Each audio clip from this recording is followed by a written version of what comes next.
Hey, what's up guys? This is Tariq Ali from smartbiketrainers.com. It is racing season and you've probably already done a race or two. I just did my first one last weekend, an Olympic triathlon. And for those who are not familiar with triathlons and the different distances in triathlon, an Olympic triathlon is a swim, bike, run event. It starts with a 0.93 mile swim, give or take, followed by a 24.8 mile bike ride, and then finish with a 6.2 mile run. So nothing too crazy, but it's always exciting to do that first race of the season and put all this training we did throughout the winter months to use and have fun. So as part of the preparation for the race, I like to make sure my bike computer is set up properly. I do have a certain setup or layout that I like to use when racing, and I wanted to share this with you in this video today. So my bike computer of choice for race day is the Wahoo Element Bolt. It is small, I like the form factor of it, and easy to set up and customize, and just fits perfectly in front of my aero bottle on my tri bike. So I'm going to walk you through the field layout that I use for race day. And by the way, this is not sponsored by Wahoo or anything. I purchased this Element Bolt myself a few years ago when they first announced it, and I have been using it for racing and training. I just like the size of it. It's easy to customize and it just fits perfectly on my tri bike, like I said earlier. There is nothing specific about my setup on the Element Bolt, so you can do the same field layout on a Garmin Edge, for example. Okay, with that out of the way, I only use one page and I have it set up to give me instant feedback that I need to allow me to quickly make adjustments and break down the race into smaller segments. This is the same layout that I've used for years, and I use it from Olympic distance all the way to a full Ironman. So the first field I have displayed here is the 3-second average power. I found the 3-second average power to be the perfect power field. Instant power is way too jumpy and hard to make much sense out of it.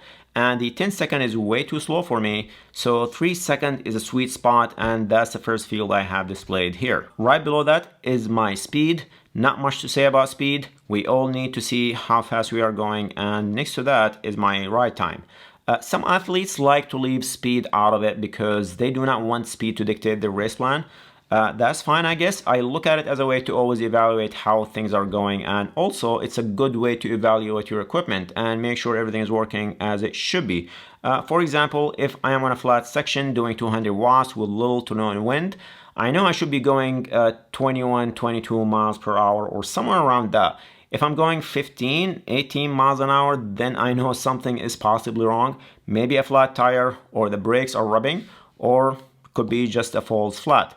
But I never try to shoot for a certain speed and I don't get fixated on that. Below that is the normalized power for the lap, and next to it is the lap average power, and I will talk about why I have the lap averages here and how I have these two set up. There's actually a whole reason behind it, so make sure you stick around for that. Right after that is the total number of miles, and finally my cadence. Miles are miles, and you need to know how far you've gone and when is the next aid station. As for cadence, I usually like to monitor my cadence during races. With long distances, I tend to just zone out, and sometimes I start hammering in a very slow cadence and I just get lazy. So I have a sweet spot for long distance races that I like to be at to allow me to run off the bike well. You might notice I do not have a heart rate field displayed anywhere here, and that's because I usually do not wear a heart rate monitor during races. I just don't. I stopped a long time ago. I just don't like the feeling of a heart rate strap around my chest, and just don't find heart rate to give me any good feedback that I can use during a race. I'm a big power guy, and that's all I really need. I'm not slave to power though. If I know I'm not able to put out the power that I had planned, then I can just dial it down and adjust. So all you heart rate fans, go ahead. Feel free to hate on me in the comment section. So those are the fields that I have displayed. You can always add more fields if you want, like TSS, IF, calories, or whatever metric you like to monitor. And you can always use the zoom in feature in the Bolt or the Element to zoom in and out of your selection. Just make sure to list the field you want to always display first. So here I have the power 3-second average listed as a first field. I can zoom in all the way until that's the only field listed on the screen, and zoom out to display everything else. Okay, as far as the setup, a couple of things you need to make sure you have in the app. I have auto shutdown enabled, so when I am done and I drop off the bike at the transition area, and the Bolt will just turn off automatically. Okay, so what else do I have in here? Make sure to include zeros for power and cadence. So I have these two turned on. Auto pause is on. You do not want to keep it recording when you drop off the bike at transition if you forgot to press the stop button. So when you just drop off the bike and stop moving, auto pause will pause recording for you. And auto lap. I have auto lap turned on for every 8 miles. So why 8 miles? 8 miles is a good distance to break the race down into equal parts. That's 14 laps for a full Ironman and 7 for a half Ironman and 3 for an Olympic distance triathlon.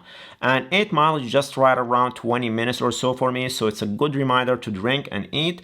Also, it's enough time to give me a good normalized power value and average power value. I like to lap to break down the race into smaller segments so I can just concentrate and pay attention on the current segment. So whatever happened before that, if I had a really bad 8 miles, I'm starting all fresh again and I can just concentrate on the now and I don't have the previous lap to keep haunting me. You can break it down into 7 miles if you like, or if you want to extend it longer, maybe for a full Ironman, you can do 14 miles and that should give you 8 laps for a full Ironman.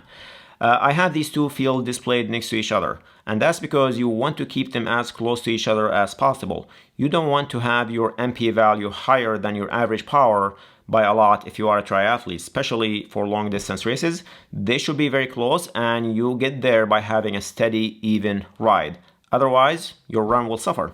Trust me, I've been there many times. Okay, I would love to know, do you have a separate profile that you use for training and racing? If so, how do you have yours set up? Let me know down in the comment section and hope you find this video helpful. That's all I have. Thanks for watching and see you next week.